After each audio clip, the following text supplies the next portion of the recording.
জান্নাতীদেরকে আল্লাহ তাআলা জিজ্ঞেস করবেন, ও আমার জান্নাতীরা, বেহেশতবাসীরা, দুনিয়া যেসব ওয়াদা করছিলাম এইসব কাম করলে জান্নাত পাইবা, তোমরা টাটকা টাটকা সুখগুলা বাদ দিয়া আমারে না দেখা, আমার দোজক না দেখা, জান্নাত না দেখা তাহাজ্জুদ করছিলা, দিন কায়েমের জন্য কষ্ট করছিলা, জেল খাটছো, জরিমানা দিয়েছো, ফাঁসির মঞ্চে চড়েছো, কিচ্ছু পরোয়া করো নাই, আমারে না দেখা তোমরা আমারে ভালোবাসছো, তো জান্নাতের যেসব ওয়াদা করছিলাম পাইছো?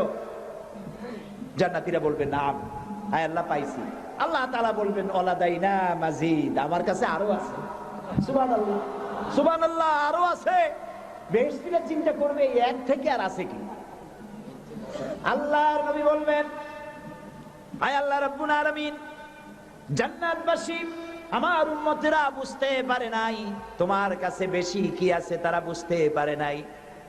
আল্লাহ রাব্বুল আলামিন, আমার উম্মতেরা, দুনিয়ার মানুষেরা তোমাকে না দেখে যারা তাহাজ্জুদের নামাজ পড়লো, রাতের আরামের ঘুমকে হারাম করে তাহাজ্জুদ পড়লো, যারা জিহাদ করলো, ময়দানে রক্ত দিল, শহীদ হলো, মা বাপ স্ত্রী পুত্র পরিজন ফেলে হিজরত করলো, জেল জরিমানা উঠালো, এত কষ্ট যার জন্য করলো, সেই সৃষ্টিকর্তা আল্লাহকে তারা এখনো দেখতে পায় নাই।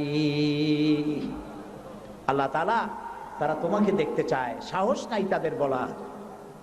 আল্লাহ তাআলা তখন বান্দাদের সামনে জালু আফরোজ হবেন, সামনের থেকে সমস্ত হাজার হাজার পর্দা দূরে চলে যাবে। সুবহানাল্লাহ। কোরআন শরীফে আছে আল্লাহ তাআলা রব, তিনি আমাদের কি রব। জালু আফরোজ হবেন জান্নাতীদের সামনে, রব তাকায় থাকবেন বান্দাদের দিকে, আর বান্দারা তাকিয়ে থাকবে রবের দিকে। সুবহানাল্লাহ। লক্ষ বছর চলে যাবে, কেউ টের পাবে না কোন ভাঙ দিয়ে এত বছর চলে গেল। আল্লাহ আল্লাহ আল্লাহ। কিয়ামতের দিন জান্নাতের যে অনুষ্ঠানে তুমি তোমার বান্দাদেরকে দেখা দিবা, আমরা তো গুনাহগার, অত বড় আশা করতে পারি না, তবু আশা করতে ক্ষতি কি? তোমার নাম রহমান রহিম। জান্নাতের যে অনুষ্ঠানে তুমি তোমার বান্দাদের সাথে দেখা করবা, সেই অনুষ্ঠানের কোন এক কোনায় কানায় আমাদেরকে একটু বৈশা তোমারে দেখার তৌফিক দিয়ে দিও মাবুদ।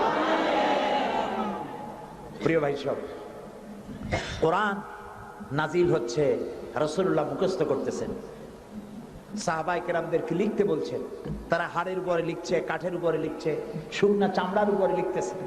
আল্লাহ তাআলা বলছেন, নবী এই কোরআনকে আমি হেফাজত করব।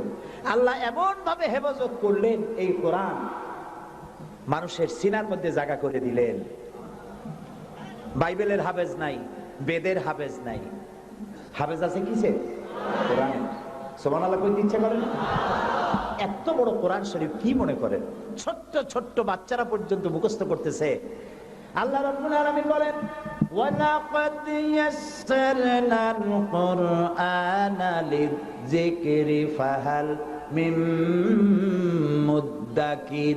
আল্লাহ তাআলা বলেন, কোরআনকে মুখস্থ করার জন্য আমি বান্দার কাছে, মানুষের কাছে বোঝার জন্য আর মুখস্থ করার জন্য আমি আল্লাহ সহজ করে দিয়েছি।